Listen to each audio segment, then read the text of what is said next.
Delighted to welcome on to Talkingbrawls for the very first time, Lou Giordano, weight management specialist and general guru in the health industry and knows his stuff incredibly well. Recently acquired Aljamain Sterling to his roster of fighters, also obviously with former UFC TUF winner Eddie Gordon. Lou, it's an absolute pleasure to have you on the show, mate. How's all in New Jersey? How's the weather holding up, first of all? Thanks, man. I appreciate it. Right now, it's just a little cold. The rain's holding off, and we haven't got snow yet, so all is well. How about yourself? Oh, we're good here. It's dark, dull. Usual Ireland sort of weather this time of year. Dark at like 3 o'clock in the afternoon. But listen, out to Vegas in a few weeks. Can't really complain too much. Lou, as I said, it's great to have you on the show. First of all, the recent news in the last week with you is you've required Aljamain Sterling to your stable of fighters. Obviously, you're going to look after him with his weight cutting and weight management. How did that come about, first of all? Aljamain fights out of the same camp that Eddie fights out of, and there's a lot of great guys out there. And, I remember building a relationship with Eddie and started talking to Aljamain because we were all at a dinner, mutual dinner. And I can't keep my mouth shut. I love preaching about health and fitness, and I'm always going to preach it. And, we just started going back and forth, and I guess, we exchanged numbers and decided maybe we could take this conversation a little bit further. And then after he saw what I did with Eddie, we decided to sit down and see, what we could come up with. There's obviously been a huge amount of prominent issues and talking amongst the media about weight cutting with Ronda Rousey. A lot of people saying she looked, a little bit bloated after the weigh-in. She didn't look great the whole week. I want to get to that in a moment with Johny Hendricks as well. But, what's your process when you acquire a fighter? How do you assess what you need to do for the fighter? The first thing is I like to talk to them and let them speak, actually. Obviously we can learn a lot by listening. So instead of me, going right in and saying, all right, you need to change this, do this, I want to get a feel for what it is that they've done and then ask them how they felt. And the only time I like to really step in is if they tell me that this is what I've done and I haven't felt really good. But if I got a guy, and I've spoken to a few top-level guys that are telling me, hey, this is what I do, even though I don't agree with their ways, but they're like, it works for me, then great, keep doing it. You know what I mean? So I like to get their opinion first, and then I voice my opinion as to why it's different and how it's different. And when you look at that and you have a guy, the different weight classes, obviously, in the UFC, what is it, 8 weight classes, something around that sort of area. There's obviously different elements to different weight classes and how you treat a fighter. How do you assess that as well? Because obviously, if you're a 125 or walking around, you're going to be one walking around a little bit lighter. Correct. So it's a number of things. The first thing is most guys, tend to walk around much heavier than the weight class. Do you think they're too heavy, most of the fighters? I do, absolutely, I do. And the thing is that most of them are too heavy and not from a muscular standpoint. If you look at a lot of guys during the quote-unquote off-season, they are a little bit more bloated. They're carrying a little bit more body fat. They're carrying a little bit more water. It's not necessarily lean muscle mass. So the first thing is getting them to understand that, we should walk around a lot lighter, and it's just overall healthy to do that. You know what I mean? So you basically think a fighter shouldn't really have an off-season? Correct. I mean, absolutely. I don't think that any athlete, professional athlete, or really just person in general who wants to be healthy, you want to be healthy all year round. I get crazy when I hear the people, oh, well, it's the winter time, try to put on that belly fat. No, just be healthy all year round. Those people that are rushing to get fit for the summer, well, if you just took your time and exercised and ate healthy all year round, you wouldn't have to do that. And I don't think it's healthy to go up and down, and the same thing with the fighter as well. So be healthy all year round. And obviously with the IV ban as well, that's going to be more crucial to every fighter if they want to stick at the same weight class. How do you look at the IV, being a weight management specialist? Is it a good thing, the ban of the IV for fighters? I think it is, and here's what it is. For me, all the IV is really just liquid vitamins. So on one hand, it's not bad. You're getting liquid vitamins. Again, I've said it many times that I've used IV, had to get rehydrated with IV because I do have some medical conditions and I'm not a professional fighter, and I feel great.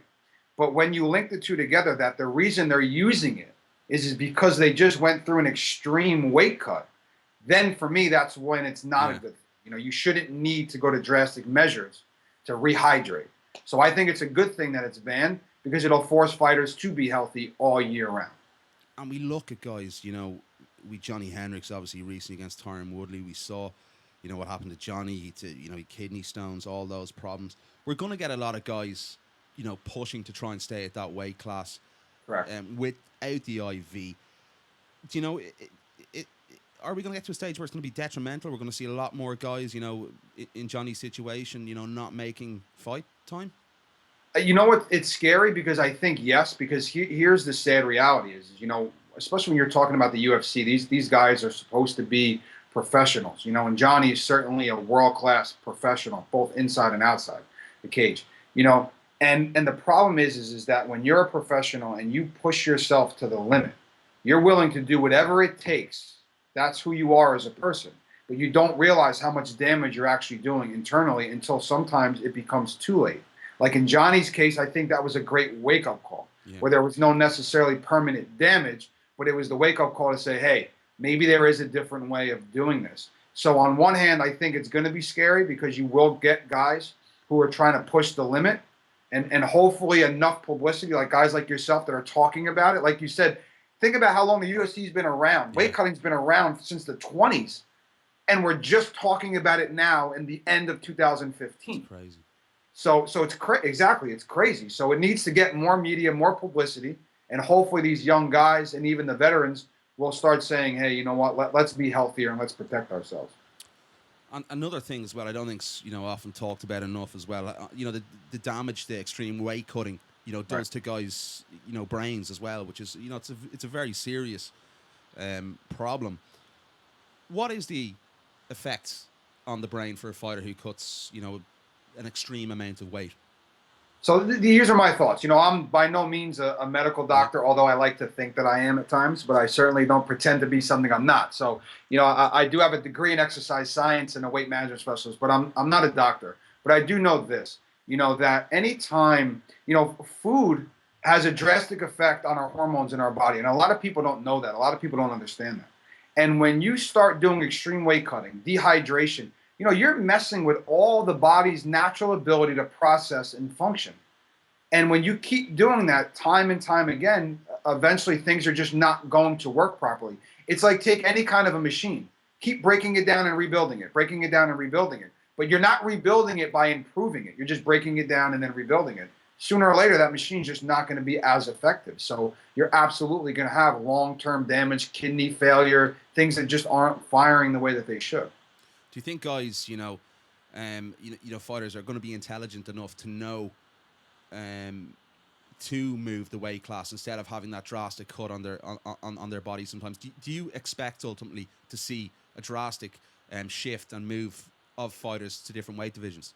Yes, sir. And it's funny because, one of the guys I spoke with was, George Masvidal, who fought at 155. And now he's fighting Benson Henderson at 170. He's a guy that I've actually helped. I've given a meal plan too, and I've helped coach him with his weight. And, he's a guy that immediately bumped up. And there's going to be a lot of guys that bump up. And at first, I'm okay with it because it's safer in my opinion. But once they understand that, hey, you can make whatever weight you want. Again, take Eddie Gordon. He started as a heavyweight. When he walked into the Sarah Longo gym, he was every bit of 300 pounds. And he is now going to fight his next fight at 170 pounds. Wow. So you can fight at any weight class you'd like, for the most part. It's just about being healthy when you do that. Was Jorge's decision down to the fact of the weight cut?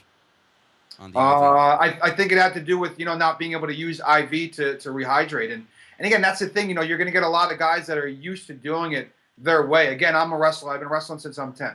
So I cut weight the same way that every wrestler did. Garbage bags back then, spitting in a cup, not eating, not drinking. My mother hated every second of it.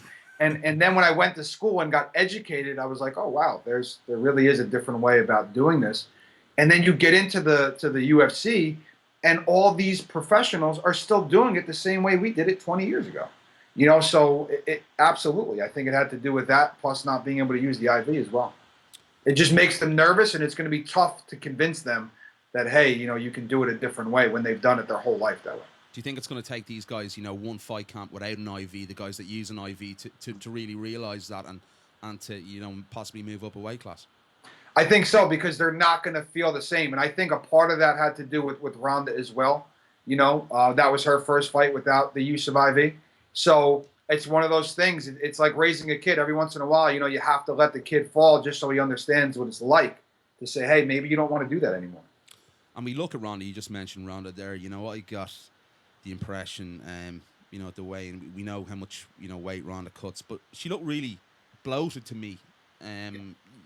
Come fight time. What was your whole assessment on Ronda? And she looked pretty much gassed after the first round as well. Correct. So, I've done a few interviews on this, and it's funny. Everybody likes to twist people's words, and everybody likes to try to take a caption and then spin it, and I was very vocal about how I felt about Ronda. And let me be clear. I didn't say that, Ronda lost because of her weight cut. What I'm saying is that my theory on what happened definitely didn't help her to win the fight, and I think not enough attention is going to it. So, what I saw when she stepped onto the scale was somebody who was very dehydrated, somebody who was sunken in, very dehydrated, and then also very emotional. Remember, food affects hormone levels. She's never been that emotional before on stage. So food affects hormone levels. And then what I saw when she got into the cage was somebody, in my opinion, that was overhydrated. And when they did talk to that camp, specifically, her nutritionist, he did say that, they were going to switch some things up for this camp and they were going to overhydrate her. Well, there is a term called hyponatremia, which is overhydration, which is when the body takes in too much water and then the sodium in the body gets so diluted that the brain gets confused, confusion, muscle fatigue, muscle failure. Those are all things I saw from Ronda. When have you ever seen Ronda get manhandled before? Yeah. And that's no discredit to Holly Holm. I mean, Holly Holm's a beast. But Ronda's also been in there with other girls who were beasts as well, and she's been able to throw them around. So I think that she was overhydrated, and I think it had everything to do with the fear of not being able to use IV. You mentioned, the person she works with. I don't want to mention who it is. Everyone knows who it is. He'll be listening to this show. We know that person doesn't use supplements for his fighters. What's your take on supplements? What sort of what would I say? What sort of supplements do you use? Supplements, if any, or do you use raw material food? Absolutely. Here's the thing. I've been in the fitness industry for over 15 years, and for me, fitness is a triangle. Right? And in the triangle, you have 3 points. And each point is equally as important. You have the exercise, you have the nutrition, and then you have supplementation. Yeah. To me, that's what creates that triangle. And there are the people, again, not mentioning names that quote unquote don't believe in supplements, yet they're selling a protein powder now. So, that's a little odd to me. But anyway, I'm very vocal about supplements, and I believe in certain supplements. The problem that I do have with supplements is that there are so many out there, and that the FDA doesn't necessarily overlook them as strict as they should. So for me, it's about quality control. I believe in protein powders. I believe in probiotics. I believe in a number of different supplements that the body should consume because it's very difficult to get from foods. Because even organic today is not as organic as most people think. Whole Foods is getting recalls left and right. And they're quote unquote one of the best organic, wholesalers. Yeah, no, I completely agree. What would be your advice to an up and coming fighter? We see a lot of guys, obviously with amateur guys as well. They fight on a much more regular basis. What sort of way should they look at cutting weight and treating their body on a week to week basis? So the first thing I tell people is not to cut weight, manage it. There's a whole different perception on there. Do not cut weight, manage it. And when you manage your weight, you're going to manage it all year round. Think about managing your money. You don't just manage your money for 3 weeks out of the year. You manage your money all year round. So manage your weight all year round. I recommend walking no more than 10 to 15 pounds above your weight class. And I don't recommend overhydrating yourself, AKA water loading. You're putting in so much water into the body only to pull it out. Get a grip on your weight. Don't be more than, like I said, 10 to 15 pounds overweight. That makes it that much easier to slowly shift down as you get closer to your fight. Would you like to see more guys like yourself? Basically, do you think there's too many guys out there giving fighters the wrong advice from amateurs to pros? 100%. And like I said, I've been in the industry for 15 years and I've always been the minority. And I'm the minority because I preach truth. I don't preach magic. I don't preach results in 3 days, get shredded or ripped in 3 weeks. I don't preach that. I preach truth. I'm the guy saying that, hey, it takes time for this to happen. You can't do my program and get ripped in 2 days. So I think that there needs to be more realistic, people saying that, hey, maybe all these so-called fitness experts, I don't know. I'd be a little bit, cautious as to what it is that they're preaching. I'd like to hear more of it. Definitely. And, obviously you're working with Eddie Gordon and Aljamain, who's a fantastic up-and-coming fighter. Is there anyone else you're going to be working with, adding to your roster in the coming weeks? Yeah, we have some pretty big news coming out in the next 24 hours, and some pretty big names getting dropped, and some really exciting things, and people will get to see. Again, I've always been a guy that my work speaks. I do have a loud voice, and I am very opinionated, but you know what? I back it up with my work, and with this one coming out, people are going to get to see really what the nutrition program is really about and what it can really do for people. And Lou, just before we wrap it up, where can the guys find all your information and work? It's been a real pleasure to have you on the show. Thank you very much. They could go to my Instagram, which is Lutrition. Twitter is @Lou_trition. Facebook, Lutrition. And I have a website, lutrition.net, LOUTRITION.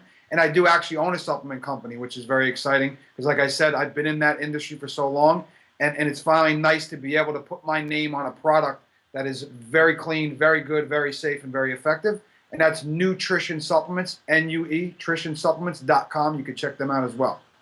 Lou, it's been an absolute pleasure to have you on the show. I'm really looking forward to those announcements. So the guys can hit you up on your social network to find out what's going on in the next couple of days. It's been a real pleasure to have you on. Hope to see you in Las Vegas in a couple of weeks' time. Yes, sir. Thank you very much. And real quick, is it your birthday today? It is indeed.